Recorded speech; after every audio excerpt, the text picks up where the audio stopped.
You can't buy relationships. You can buy happiness, you can buy good times with people, but you can't buy love. One thing that you don't want to be is the guy that buys the bottle at the club and has a section and then it has no social skills whatsoever, being used by the girls for alcohol. They leave and then he's left there with the bill and hangover. I wouldn't wish that on pretty much anybody. The relationships are shallow and they're dependent on you paying the bill. And once you find yourself there, you're in shit, man.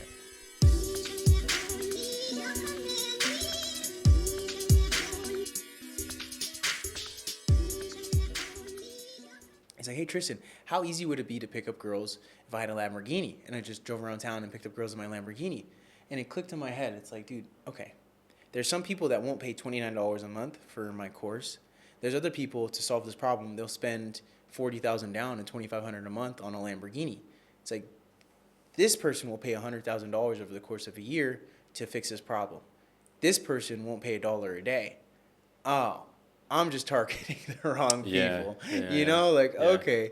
So by me coming out with him and hanging out with him in person for 2 days, him paying me my, $5,000, $10,000, whatever it is, it's going to save him $90,000 over the course of a Lamborghini and exponentially increase. Because what happens if a Lamborghini crashes? Or if it just doesn't even fucking work. Right. Like, you get a Lamborghini and then now it's like, all right, you got it for the wrong reasons. And dude, saying that is so interesting because it sounds like this guy has lots of wealth, and then one of the quote unquote lies that men tell themselves when they're going into dating relationships is, no, I'm going to focus on building my business right now, with the expectation that once you have built that, once you've gotten there with like some level of status or whatever that you have from your business, is that then the relationship will come. But doesn't necessarily happen. Like, money does not necessarily equal happy relationships, is what it sounds like, because this guy is in this circumstance, yet he has everything, from what it sounds like, is that he has everything that he wants from a financial standpoint, yet he doesn't have the relationship. I've seen it firsthand. One of my mentors, or my previous mentors, reminded me to actually go reach out to him, but he's in prison now. He's going to be in prison for the next 30 years because of some crimes that he did when he was younger. But he's a very wealthy guy. You fraud or something, or what was that? No, it was something worse than that. He was a master manipulator, like to the point where he understood NLP so well that he could brainwash somebody. And then you said NLP? NLP. NLP? What is it? What is NLP? Neuro-linguistic programming. Okay. So basically, like, our mind runs on softwares and programs, and we can go ahead and use our words to reprogram our minds.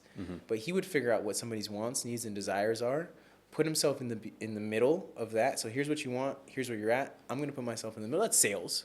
But he would use it in such like a deep manipulative way that it made you feel like there was no other possible opportunity or option outside of him. And he would then go ahead and use that for his sexual gain. He'd use that for his financial and status gain. And he was so good at manipulation that at one point he had, 15, 20 people paying him thousands of dollars a month for his mastermind. But he had no legitimate business. He didn't have any of the businesses that he said that he had. He was a compulsive liar.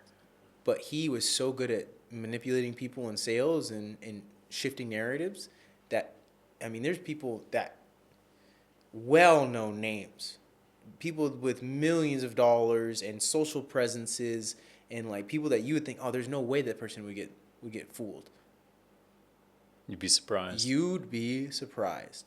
A former mentor of mine, but to circle back to the point, you can't buy relationships. You can buy happiness. I think you could definitely buy, supplementation of relationships. You can buy good times with people, but you can't buy love. What happens eventually is you become a point where you keep on giving, and then people's pain tolerance, if you want to call it, towards the problems that you solve with money start getting greater and greater and greater and greater. And what happened was now, okay, you don't have to worry about rent anymore, but, I want this new car. Okay, you don't have to worry about that car, but I want this, but I want this, but I want this. And people's appetites become bigger and bigger and bigger. And then eventually everybody starts to plateau out, and the endorphins that you receive from that gift that you gave them start to dwindle down. And now people start to resent you, where it's like the feeling that money that gave them before to supplement their basic needs and desires doesn't hit the same anymore. Now they feel like they're dependent on you for the money that you're giving them, and if that ever stops, they hate you. They absolutely hate you.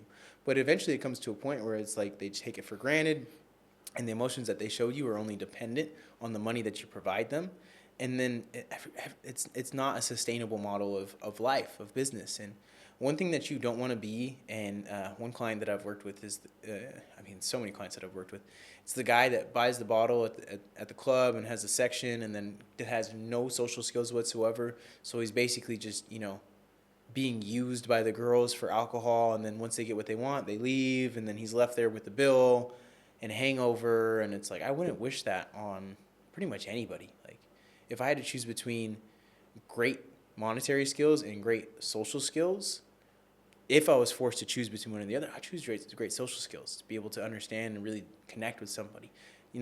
Thankfully, we live in a world of and not or. We can choose both. You can have both. You can have your cake and eat it too.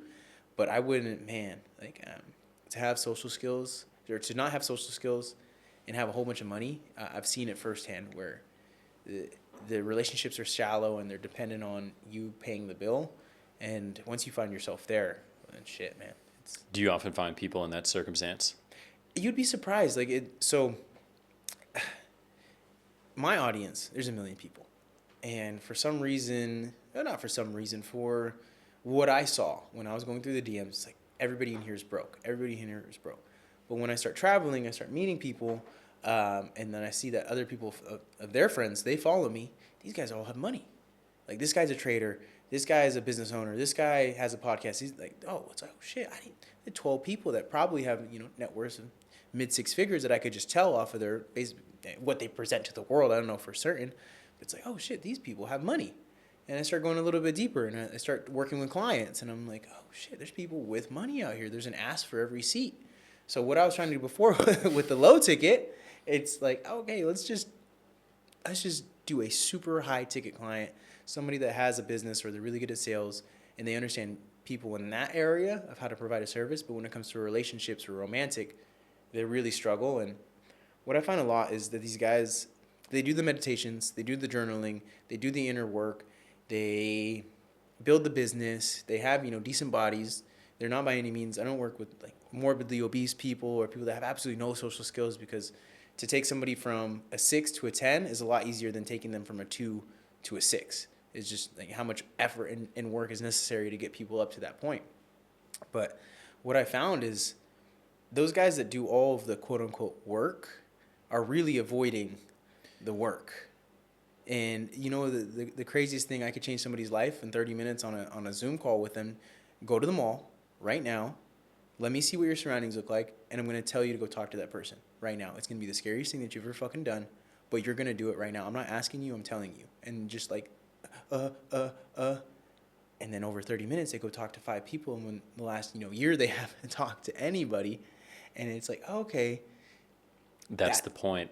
That's the work. That's the work, yeah. It's so interesting because they're like, all of that stuff can very easily be a distraction. I think Chris Williamson was talking about this, or someone was saying that like the morning routine, if your morning routine is like 2 hours long, it's kind of like, what the fuck are you doing? Like you're wasting, or you're not actually getting, like, if you want to do the work, you just go and do it. Mm-hmm. And then all of these things end up becoming a distraction, which is strange and very impressive how the mind can be that strong, because if you're doing these things that are meant to put you in that like hypnotic dream state or whatever, referring to breath work or referring to anything else, that your brain still has the capability to maybe reason or block its way out of finding the solution, which is just like, hey, go and speak to that girl